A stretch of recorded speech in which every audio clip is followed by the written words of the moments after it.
Hello, welcome back to my YouTube channel. ഇന്ന് നമ്മൾ നോക്കാൻ പോകുന്നത് ടി.എസ്. ഏലിയറ്റ് എഴുതിയ the love song of J. Alfred Prufrock എന്ന കവിതയാണ്. ആദ്യം നമുക്ക് പോയറ്റിനെ പറ്റി നോക്കാം. ടി.എസ്. ഏലിയറ്റ് ഒരു അമേരിക്കൻ വംശജനായ ബ്രിട്ടീഷ് കവിയും നാടകകൃത്തും സാഹിത്യ നിരൂപകനുമായിരുന്നു.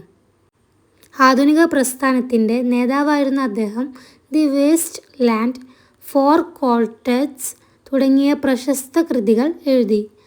1948 സാഹിത്യത്തിനുള്ള നോബൽ സമ്മാനം നേടി. 1888 സെപ്റ്റംബർ 26 മിസോറിയിലെ സെന്റ് ലൂയിസിലാണ് അദ്ദേഹം ജനിച്ചത്. ഹാർവർഡ് സർവകലാശാലയിൽ ചേർന്ന് തത്വചിന്തയും സാഹിത്യവും പഠിച്ചു. യൂറോപ്പിലേക്ക് താമസം മാറി. പിന്നെ പാരീസിലും ഓക്സ്ഫോർഡിലുമായിരുന്നു പഠനം.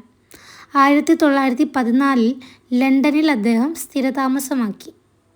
1579 അദ്ദേഹം തൻ്റെ ആദ്യ ഭാര്യയായ മച്ചാബിയാസ് ചൈൽഡിനെ വിവാഹം കഴിച്ചു. അവർക്ക് 2 കുട്ടികളുണ്ടായിരുന്നു. അവരുടെ മരണശേഷം 1594 അദ്ദേഹം എലിസബത്ത് ബോയിലിനെ വിവാഹം കഴിച്ചു. അത് അദ്ദേഹത്തിൻ്റെ പ്രണയ കവിതകൾക്ക് പ്രചോദനമായി. ഒരു കലാപത്തിനിടെ തൻ്റെ ഐറിഷ് വീട് കത്തിച്ചതിനെ തുടർന്ന് അദ്ദേഹം ലണ്ടനിലേക്ക് പലായനം ചെയ്തു. 1599 അദ്ദേഹം അന്തരിച്ചു. ഇനി പോയത്തിൻ്റെ സമ്മറിയിലേക്ക് കടക്കാം. ടി.എസ്. ഏലിയറ്റ് എഴുതിയ the love song of J. Alfred Prufrock എന്ന കവിത പ്രൂഫ്രോക്ക് എന്ന ഏകാന്തനും അരക്ഷിതനുമായ ഒരു മനുഷ്യനെക്കുറിച്ചുള്ള പ്രസിദ്ധമായ കവിതയാണ്. താൻ സ്നേഹിക്കുന്ന ഒരു സ്ത്രീയോട് അദ്ദേഹം സംസാരിക്കാൻ ആഗ്രഹിക്കുകയാണ്. പക്ഷെ അയാൾക്ക് അങ്ങനെ ചെയ്യാൻ കഴിയുന്നില്ല. കാരണം ആ സ്ത്രീയെ സമീപിക്കുന്നതിലുള്ള അദ്ദേഹത്തിൻ്റെ ഉത്കണ്ഠയും സാമൂഹിക ഭയവും പിന്നെ അദ്ദേഹത്തിൽ തന്നെയുള്ള സംശയവുമൊക്കെയാണ്. പ്രൂഫ്രോക്ക് എന്ന അരക്ഷിതനും മധ്യവയസ്കനുമായ ഒരു പുരുഷനെക്കുറിച്ചുള്ള ആന്തരിക മോണോലോഗാണ് ഈ പോയം. ഒരു രാത്രി പ്രൂഫ്രോക്ക് ശാന്തവും വൃത്തിഹീനവുമായ നഗരവീഥിയിലൂടെ നടക്കാൻ ഒരു കൂട്ടുകാരനെ ക്ഷണിക്കുകയാണ്. അതായത് വായനക്കാരനെ ക്ഷണിക്കുകയാണ്. എന്നാൽ പ്രൂഫ്രോക്കിൻ്റെ മനസ്സ് പോലെ തന്നെ നഗരം ദുഃഖിതവും ക്ഷീണിതവുമായി കാണപ്പെട്ടു. അങ്ങനെ അദ്ദേഹം നടന്ന് സ്ത്രീകൾ കലയെയും സംസ്കാരത്തെയും കുറിച്ച് സംസാരിക്കുന്ന ഒരു പാർട്ടിയിൽ എത്തിച്ചേരുകയുണ്ടായി. തനിക്ക് ധൈര്യമുണ്ടോ എന്ന് പ്രൂഫ്രോക്ക് നിരന്തരം സ്വയം ചോദിക്കുകയാണ്. ഇവിടെ നമുക്ക് പ്രൂഫ്രോക്ക് എന്ന ഒരു സ്വയം വിശ്വാസമില്ലാത്ത ഒരു വ്യക്തിയെയാണ് നമുക്ക് കാണാൻ പറ്റുന്നത്. അദ്ദേഹം തൻ്റെ പ്രായം കൂടുന്നതിനെക്കുറിച്ച് ആലോചിച്ച് സങ്കടപ്പെടുന്നതായിട്ട് നമുക്ക് ഈ കവിതയിൽ കാണാൻ പറ്റുന്നതാണ്. തൻ്റെ കഷണ്ടിയും മെലിഞ്ഞ കൈകൾ, പിന്നെ ആളുകൾ പറയുന്ന കാര്യങ്ങൾ എന്നിവയെക്കുറിച്ചൊക്കെ അയാൾ ആലോചിച്ച് ആശങ്കപ്പെടുന്നത് നമുക്ക് ഈ കവിതയിൽ കാണാൻ പറ്റും. അയാൾ സ്വയം താനെ കുടുങ്ങിപ്പോയതായിട്ടും തനിക്കത് വിധിച്ചിട്ടില്ല എന്നൊക്കെ ചിന്തിക്കുകയും ചുമരിൽ കെട്ടിയിരിക്കുന്ന, അതായത് കുടുങ്ങി കിടക്കുന്ന ഒരു പ്രാണിയോട് തന്നെ അദ്ദേഹം സ്വയം താരതമ്യം ചെയ്യുകയാണ്. അദ്ദേഹം ആലോചിക്കുന്നുണ്ട് താൻ ഷേക്സ്പിയറിൻ്റെ ഹാംലെറ്റ് പോലുള്ള ഒരു നായകനല്ല എന്നും മറിച്ച് ഒരു നിസ്സാരനായ കഥാപാത്രമാണെന്നും അദ്ദേഹം സമ്മതിക്കുന്നുണ്ട്. എന്നാലും അദ്ദേഹത്തിൽ ഒരു കോൺഫിഡൻസ് ഇല്ലാത്തതാണ് നമുക്കിവിടെ കാണാൻ പറ്റുന്നത്. അങ്ങനെ കവിതൻ്റെ അവസാനം നമുക്ക് കാണാൻ പറ്റുന്നത് പ്രൂഫ്രോക്ക് ആ സ്ത്രീയോട് സംസാരിക്കുന്നത് ഉപേക്ഷിക്കുകയും തൻ്റെ വലിയ പ്രണയ ലക്ഷ്യം ഉപേക്ഷിക്കുകയും ചെയ്യുന്നതാണ്. അദ്ദേഹം കടലിൽ പാടുന്ന സുന്ദരികളായ മത്സ്യകന്യകകളെ അയാൾ സങ്കല്പിക്കുന്നുണ്ട്. പക്ഷെ അവ തനിക്ക് വേണ്ടി പാടില്ലെന്ന് അയാൾ വിശ്വസിക്കുന്നു.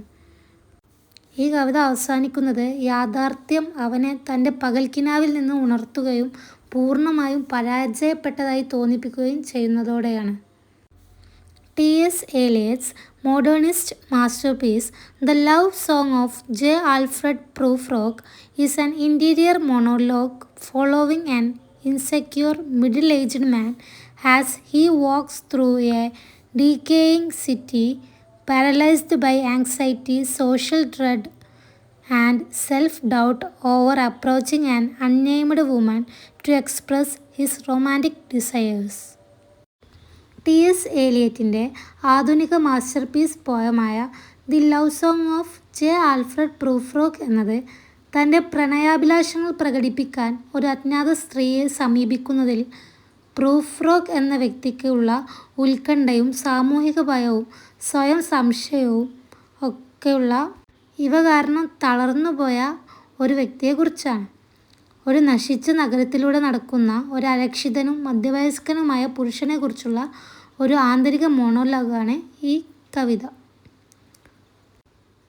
Proof rock invites a companion on a late night walk through the half deserted streets of a shabby restless city.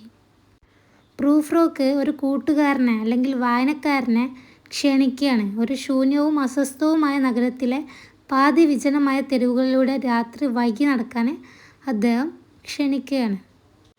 He famously compares the evening sky to a patient etherized upon a table, setting a mood of numbness, isolation and alienation. അദ്ദേഹം വൈകുന്നേരത്തെ ആകാശത്തെ ഒരു മേശപ്പുറത്ത് ഈതറൈസ് ചെയ്ത ഒരു രോഗിയോട് പ്രശസ്തമായി താരതമ്യം ചെയ്യുന്നത് നമുക്കിവിടെ കാണാൻ പറ്റും. അത് മരവിപ്പ്, ഒറ്റപ്പെടൽ, അന്യവൽക്കരണം എന്നിവയുടെ മാനസികാവസ്ഥ സൃഷ്ടിക്കുന്നതായിട്ടും കാണാൻ പറ്റും. They arrive at a drawing room where upper-class women indolently chat about the Renaissance artist Michelangelo. നവോത്ഥാന കലാകാരനായ മൈക്കലാഞ്ചലോയെക്കുറിച്ച് ഉന്നതവർഗ സ്ത്രീകൾ മടിയോടെ സംസാരിക്കുന്ന ഒരു ഡ്രോയിങ് റൂമിലാണ് അദ്ദേഹം എത്തിച്ചേരുന്നത്. അടുത്തത് paralysis and self doubt. Proof rock is tormented by the central question, do I dare and do I dare disturb the universe? ഇവിടെ നമുക്ക് പ്രൂഫ് റോക്ക് എന്ന വ്യക്തിയുടെ സംശയവും ഭയമൊക്കെ നമുക്ക് കാണാൻ പറ്റും. അദ്ദേഹം പറയുന്നത്, ഞാൻ ധൈര്യപ്പെടുമോ, ഈ പ്രപഞ്ചത്തെ ശല്യപ്പെടുത്താൻ ഞാൻ ധൈര്യപ്പെടുമോ എന്നീ ചോദ്യങ്ങളാണ് പ്രൂഫ് റോക്കിനെ അലട്ടുന്നത് എന്നാണ് ഇതിൽ പറയുന്നത്. Rather than acting or speaking his mind, he stalls, repeatedly telling himself there is time for 100 indecisions and revisions before taking any action. താൻ മനസ്സിലുള്ളത് പ്രവർത്തിക്കുകയോ പറയുകയോ ചെയ്യുന്നതിന് പകരം എന്തെങ്കിലും നടപടി എടുക്കുന്നതിന് മുമ്പ് 100 തീരുമാനങ്ങൾക്കും തിരുത്തലുകൾക്കും സമയമുണ്ട് എന്ന് സ്വയം ആവർത്തിച്ച് പറഞ്ഞുകൊണ്ട് അയാളിങ്ങനെ സ്തംഭിച്ച് നിൽക്കുന്നതായിട്ടാണ് പറയുന്നത്. He obsesses over how he is perceived by others, worrying that people judge his growing bald spot, his thin arms and legs, and his conventional middle-class attire. മറ്റുള്ളവർ തന്നെ എങ്ങനെ കാണുന്നു എന്നതിനെക്കുറിച്ചാണ് അദ്ദേഹം ഭയക്കുന്നത്. തൻ്റെ വളരുന്ന കഷണ്ടി, മെലിഞ്ഞ കൈകാലുകൾ, പരമ്പരാഗത മധ്യവർഗ വസ്ത്രധാരണം എന്നിവയെക്കുറിച്ചൊക്കെ ആളുകൾ വിലയിരുത്തോ എന്ന് അദ്ദേഹം ആശങ്കപ്പെടുന്നതായിട്ട് നമുക്കിതിൽ കാണാൻ പറ്റും. അടുത്തത് regret and resignation. Proof rock berates his own inaction, noting that he is not a hero like Hamlet, but rather a minor, nervous background character meant to be an attendant lord. Proof rock സ്വന്തം നിഷ്ക്രിയത്വത്തെ കുറ്റപ്പെടുത്തുകയാണ് ചെയ്യുന്നത്. താൻ ഹാംലെറ്റിനെ പോലെ ഒരു നായകനല്ലെന്നും മറിച്ച് ഒരു പരിചാരക പ്രഭുവാകാൻ ഉദ്ദേശിച്ചിട്ടുള്ള ഒരു ചെറിയ പരിഭ്രാന്തി നിറഞ്ഞ പശ്ചാത്തലമുള്ള കഥാപാത്രമാണെന്നും അദ്ദേഹം തന്നെ പറയാണ്. He dreams of escape into an idealized fantasy world with sea mermaids, but immediately doubts they would ever sing or speak to him. കടൽ മത്സ്യകന്യകകൾ നിറഞ്ഞ ഒരു ആദർശവൽക്കരിക്കപ്പെട്ട അതായത് ഫാൻറ്റസി ലോകത്തേക്ക് രക്ഷപ്പെടാൻ അദ്ദേഹം സ്വപ്നം കാണുന്നു. പക്ഷേ അവ എപ്പോഴെങ്കിലും തന്നോട് പാടുകയോ സംസാരിക്കുകയോ ചെയ്യുമെന്ന് അദ്ദേഹം പെട്ടെന്ന് സംശയിക്കുന്നതായിട്ടാണ് നമുക്ക് കാണാൻ പറ്റുന്നത്.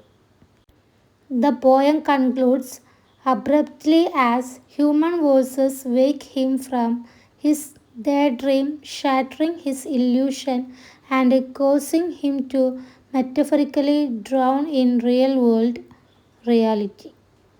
മനുഷ്യ ശബ്ദങ്ങൾ അവനെ പകൽക്കിനാവിൽ നിന്ന് ഉണർത്തുകയും അവൻ്റെ മിഥ്യാധാരണയെ തകർക്കുകയും യഥാർത്ഥ ലോക യഥാർത്ഥത്തിൽ അലങ്കാരികമായി മുങ്ങി മരിക്കുകയും ചെയ്യുന്നതോടെ ഈ കവിത പെട്ടെന്ന് അവസാനിക്കുന്നതായിട്ട് നമുക്ക് കാണാൻ പറ്റും.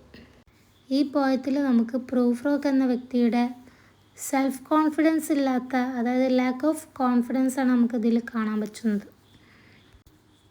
അപ്പോൾ ഇത്രയൊക്കെ ഉള്ളൂ പോയം. Thank you.